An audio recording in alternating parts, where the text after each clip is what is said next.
Mesdames et messieurs, bonjour à tous et j'espère que vous allez bien, bienvenue dans cette toute nouvelle vidéo et bienvenue dans ce nouvel épisode de la série Une équipe, une pépite dans laquelle je vous présente une pépite à suivre par club de Ligue 1 qui peut vraiment éclore au plus haut niveau cette saison selon moi. Alors pour ceux qui me découvrent sur cette vidéo, l'objectif de cette série, c'est pas forcément de mettre en avant un joueur qui a déjà éclos avec son club. Donc l'objectif c'est vraiment de mettre en avant des joueurs qui sont encore assez méconnus du grand public et donc d'essayer de tenter le pari de dire que oui, en mai prochain, ce joueur aura vraiment éclos la saison prochaine. Après l'épisode au Racing Club de Lens il y a quelques jours, nous restons dans le nord de la France et nous prenons la direction de Lille aujourd'hui. Et vous allez voir que la pépite que je vais vous parler aujourd'hui est très intéressante. Elle aura vraiment une carte à jouer la saison prochaine selon moi. Installez-vous confortablement, c'est parti, on décrypte ça ensemble. Et le joueur dont je vais vous parler aujourd'hui n'est autre que Noah Edjouma. Pour faire les présentations rapidement, c'est un ailier droit, capable de jouer aussi en pointe. Il est français, il a 20 ans, il mesure 1m82, c'est un gaucher, donc il a été recruté par Lille l'hiver dernier, alors qu'il évoluait à Toulouse depuis quelques années. Donc il a été recruté par Lille l'hiver dernier. Il est estimé aujourd'hui à 5 millions d'euros, il a un contrat avec les Dogs jusqu'en juin 2030. Donc rien que par la durée de son contrat, ça prouve que Lille mise sur lui, alors que c'est un jeune joueur, il a seulement 20 ans. Il a fait ses premiers pas en professionnel en 2023 alors qu'il avait seulement 18 ans. Et il compte aussi quelque chose qui est intéressant à notifier, c'est qu'il compte aussi quelques sélections déjà avec l'équipe de France Espoir, l'équipe de France, notamment avec l'équipe de France U20, où il aura été jusqu'en demi-finale de l'Euro Espoir. Donc voilà un peu pour ce qui est de la présentation rapide de Noah Edjouma. On a dressé un peu le portrait de ce joueur et maintenant on va essayer de rentrer un peu plus en profondeur en essayant d'analyser son style de jeu et en essayant d'analyser pourquoi Lille mise autant sur lui. On va aussi regarder ses qualités pour voir quelles qualités il possède et quel type de profil il a. Mais commençons avec son style de jeu. Alors, ça reste un jeune joueur, donc je vais essayer de m'appuyer vraiment sur ce qu'il a pu montrer sur la première partie de saison dernière déjà avec Toulouse où il a plus joué que sur la deuxième partie de saison avec Lille. Donc je vais vraiment m'appuyer sur la saison dernière de Noah Edjouma pour essayer de porter un espèce de portrait de Noah Edjouma pour essayer de comprendre quel style de jeu il possède. Donc déjà, ce qu'on peut dire sur Noah Edjouma, c'est que c'est un ailier de percussion, c'est-à-dire que c'est un ailier qui dispute énormément de duels, il provoque beaucoup, il rapporte du danger offensif, il crée le déséquilibre dans la défense, donc voilà, c'est vraiment un joueur qui n'a pas peur d'aller au duel, c'est vraiment son style de jeu, premier, c'est ce qui crève l'écran quand on le regarde jouer, c'est que voilà, c'est un joueur qui dispute énormément de duels, qui n'hésite pas à disputer des duels pour essayer de créer les décalages et pour créer le déséquilibre dans la défense adverse. Donc voilà, véritable ailier de percussion qui va au duel pour essayer de rapporter un certain danger offensif. Ensuite, ce qu'on peut dire, c'est que c'est un ailier créatif, c'est-à-dire que c'est un ailier qui crée les espaces, qui ramène des situations de danger dans la défense adverse. Donc voilà, ça se rapporte un peu au style de jeu de l'ailier de percussion. Voilà, c'est vraiment un joueur qui crée le déséquilibre défensif adverse et qui donc va vraiment essayer de créer les occasions pour les Lillois et donc pour son club. Donc voilà, si on doit un peu parler du style de jeu de Noah Edjouma, en résumé c'est un style de jeu qui repose beaucoup sur les 1 contre 1 et la capacité à faire la différence balle au pied. Donc voilà pour ce qui est un peu du style de jeu de Noah Edjouma. Maintenant on va rentrer un peu plus en profondeur en essayant d'analyser ses qualités. Quelles qualités il possède ce jeune joueur de 20 ans. Premièrement, comme je vous l'ai dit, c'est un joueur qui dispute énormément de duels et qui en gagne la quasi-totalité. On a une stat qui montre qu'il est dans le top 5% des joueurs qui gagnent le plus de duels offensifs à son poste. Donc sur la saison dernière, à son poste, donc c'est-à-dire en tant que ailier droit principalement, il est dans le top 5% des joueurs qui gagnent le plus de duels offensifs. C'est énorme. Ça montre qu'il gagne la quasi-totalité, il perd très peu de duels offensifs.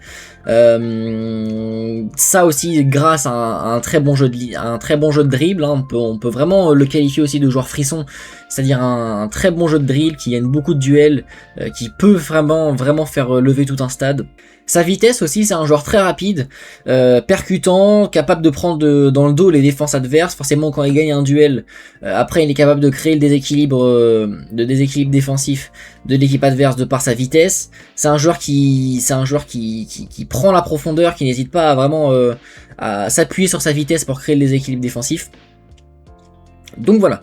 Sa créativité, forcément, il a une vraie volonté de créer les espaces et une vraie volonté de créer quelque chose de concret après avoir gagné un duel. Donc voilà, dans un match en moyenne, c'est 7,7 ballons touchés dans la surface adverse. Donc c'est énorme aussi, ça le place dans le top 9% des joueurs de Ligue 1 à son poste qui en touchent le plus. C'est énorme. Donc ça prouve que c'est un joueur qui est très percutant, qui va vraiment au duel et qui essaye vraiment de créer le déséquilibre défensif, comme je vous l'ai dit. Et donc qui rentre dans la surface. On peut le qualifier aussi d'un ailier intérieur, c'est-à-dire qu'un ailier, c'est un ailier après avoir gagné son duel, il est capable vraiment de rentrer dans la surface et donc pourquoi pas de tenter des frappes aussi.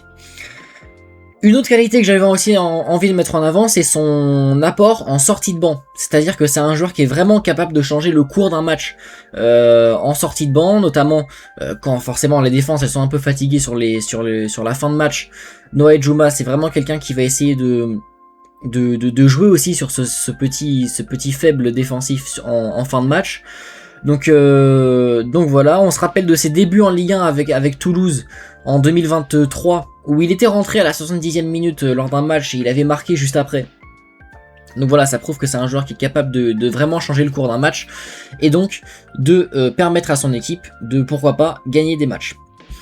Donc en résumé, si on doit résumer ça en quelques phrases, c'est un joueur qui dispute énormément de duels offensifs et qui en gagne la quasi-totalité.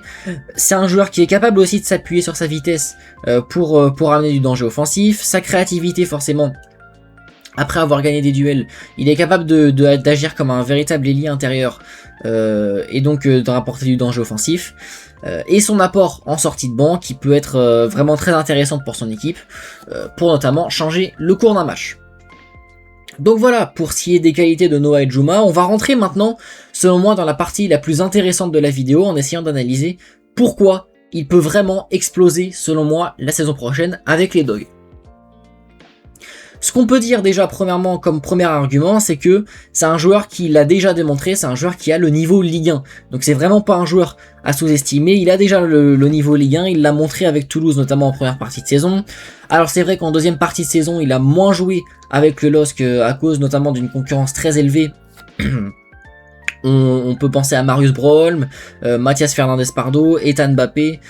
Donc voilà, c'est vraiment un joueur qui a fait les frais, je pense, d'une concurrence trop élevée sur sa deuxième partie de saison avec les Dogs, quand il a rejoint donc les Dogs l'hiver dernier.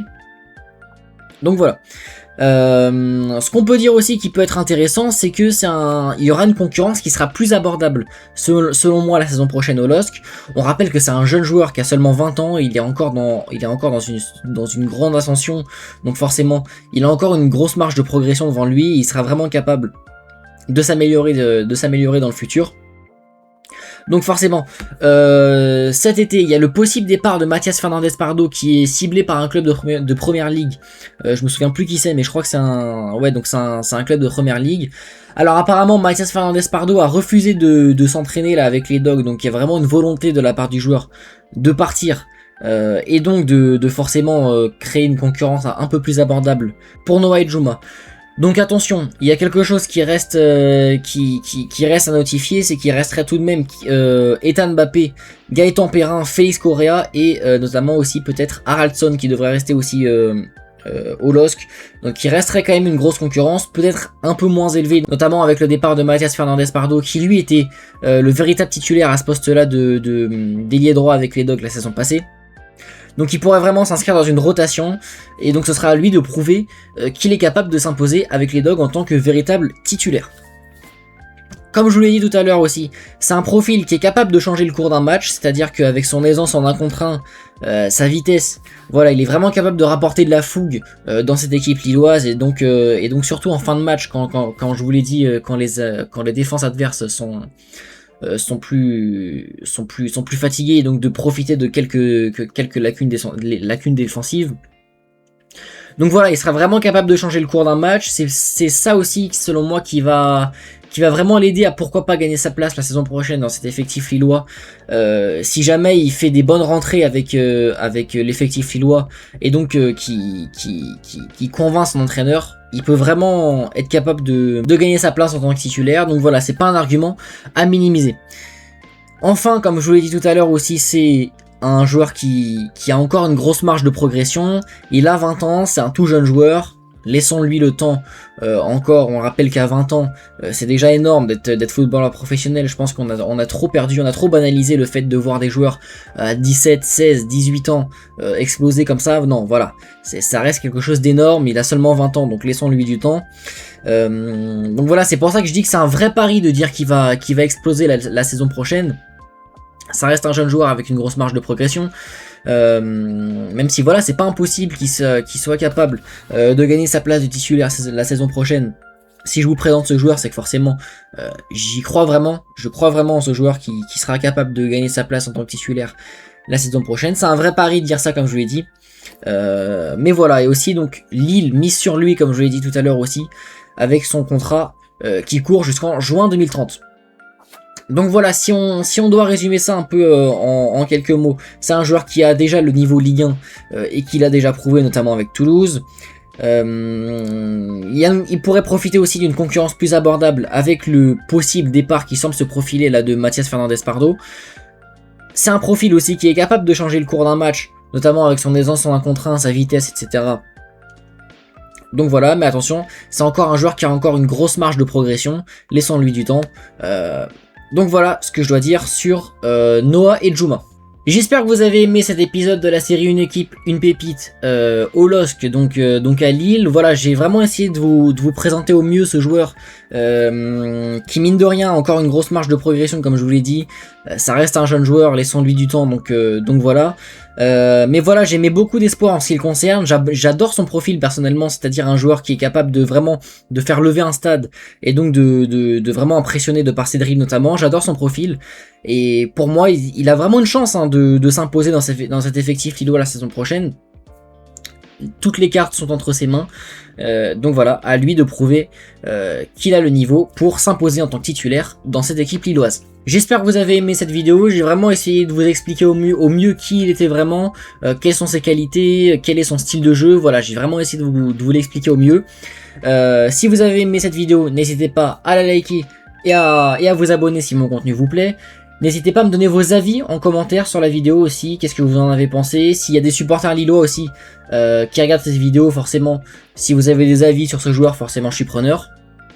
Je vous mets mes réseaux, TikTok et Instagram en description, pour ceux qui veulent me retrouver là-bas, je fais du contenu beaucoup plus court, vous l'aurez compris. Et moi je vous dis à très bientôt pour une toute nouvelle vidéo, salut tout le monde.